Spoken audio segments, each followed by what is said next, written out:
Hello, I'm Tony at Execunet. Thank you, as always, for tuning in. It is being called a war like no other.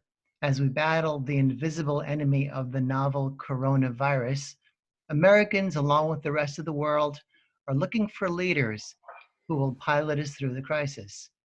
Execunet remains committed during this time, as always, to connecting with people who can guide you through the challenge you might be facing and lead you forward. And so joining me today to share his unique wisdom on how to win the coronavirus war is Captain Jeff Morris. Captain Morris is a former infantry platoon leader, I almost said that, and company commander in Baghdad. He previously was a senior executive with a Fortune 6 company and continues in his career to achieve amazing things. He was awarded a Bronze Star with Valor and on 3 separate occasions was rated as the top leader in his battalion. Years later, he's telling his story in an awesome new book titled Legion Rising, Surviving Combat and the Scars It Left Behind. Jeff, it's really great to be talking to you. Tony, thanks for having me on. I'm excited to be here and appreciate the warm intro. Make me sound like I did a thing or two in my life. Sounds like you did. I don't know. It depends on who you ask. So let's hop right into it, Jeff. Okay. COVID-19 clearly is not a shooting war, but measures taken do call to mind actions in wartime. So how does thinking about the coronavirus like a war help us prepare and act and ultimately defeat this enemy? Yeah, I think that a lot of the principles, if you want to equate it to, I mean, obviously there's, one is fought with bullets and the other fought with science and social distancing and everything that we're all doing in the society today. But I think the core principles of really what you need during this time is leadership. And I think that leadership comes in many different shapes and sizes, obviously. But the question has been posed to me before of, what is leadership in a time of crisis? And leadership is leadership. And I think it's a time of crisis or, excuse me, a situation like this, that it's not a different set of rules or you don't pull out your crisis leadership manual. I think what times like this do is true leaders lead and rise to the top, and other leaders that maybe aren't quite cut out for it are exposed. Mm-hmm. So I know there's a term in your book referred to as all in, and I want to understand what that means and also what it really requires us to do in a time of crisis to be all in. Yeah, I think all in to me is, you can sum it up in a couple of different bullet points. And, for me, the first would be to listen. Oftentimes, and you may think, how does listen apply to all in? Well, as leaders in a time like this, people feel like they have to have the right thing to say. They have to have all the right answers. And the fact of the matter is, no one is going to have all the right answers. And I think that it's important to listen to those around you. I've yet to, whether it was in the Army or whether it's been in corporate America, I've yet to be a part of the team or lead a team where I was the most experienced person on that team. So I think it's important to listen to those around you. Two, I think that, excuse me, in a time like this, you have to be fearlessly transparent. You talk about all in, just be transparent with your people. Everyone has the same concerns that you have, I have. Everybody has their own personal situation that they're trying to manage along with this crisis. It's affecting the workplace as well. So I think just be fearlessly transparent with your people and share. Keep things close to the vest because, in the absence of a narrative, people are going to create their own narrative. So I think it's important to get out in front of that. And last, I already touched on it, is the people. You have to be all in for your people. It's in the military, every business I've been a part of, as part of our core principles or tenets, people is always listed as one of those. Well, if you're going to put that as a tenet, then act like it and be true to that statement and realize that, these things going on in the world, yes, they may affect our professional life, but first and foremost, they're affecting people's personal life. So I think as leaders, we have to be cognizant of that and make sure we put that on the forefront. This is kind of a networked enemy, is the way I think about it, this disease. What does that suggest for us as organizations or even countries begin to implement plans for ultimately overcoming it? Are there ways to work with a networked enemy that are different than, other circumstances? I think that if you almost, and this may be a bit of a stretch, but if you want to almost equate it to terrorism and an insurgency, and it's an inferior force finding a capability to take on a superior in numbers force. And so, yeah, I think you have to learn a new way to fight things. Obviously, in this case, technology, science, they're going to play a crucial role. And attacking the virus itself and being able to scientifically overcome and find a cure for this.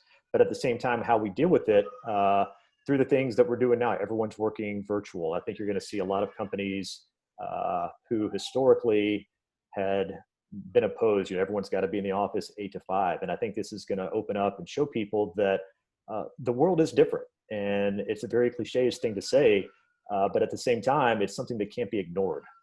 And so I think it's an opportunity to, there's the conventional way. If you want to equate it to military, when I signed up, we hadn't invaded Baghdad yet. And so a lot of the tactics and doctrine that we were taught was based off conventional warfare.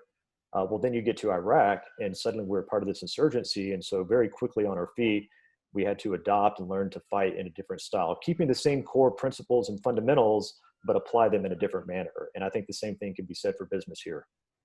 Absolutely. Now in business, we, especially in the C-suite, are trained to work on goals and timelines. Mm-hmm. We set a goal, we set a time to accomplish it. What could we learn from that as we set goals and timelines for conquering the coronavirus? Some have been put out there, unrealistic or not, they've been stated. I just wonder what your take is on the power of setting goals and timelines in a time like this. I think this is an opportune time to deploy what we call in the military tactical patience. You get in front of a room full of people as a leader, or in our government, you're doing a briefing every day. You feel like you have to stand in front of the cameras or the people and have all the answers and put dates out there. And I do think you have target dates. However, I think they need to be soft dates because sometimes you don't know what you don't know. And I think it's important to instill confidence and that there is a plan and communicate that plan. Again, back to the being fearlessly transparent.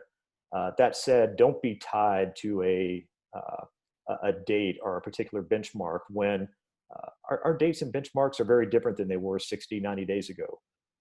So just be flexible, deploy some tactical patience here, and sometimes let the situation on the ground dictate how and if those dates and target goals may evolve. That's a powerful thought, tactical patience. I'm going to hold on to that one. So I know one of your passions is career development, and your own career has been more of a jungle gym than a linear thing, Yeah. Which I think is true of many of us, whether we have been in military or not. Mm-hmm. Many of the executives now, of course, not just in retail or hospitality, are facing career crisis. Mm-hmm. They've lost their jobs, or they've been furloughed, or they might soon be losing their jobs. What could they apply from the principles you've shared with us to help them through their search?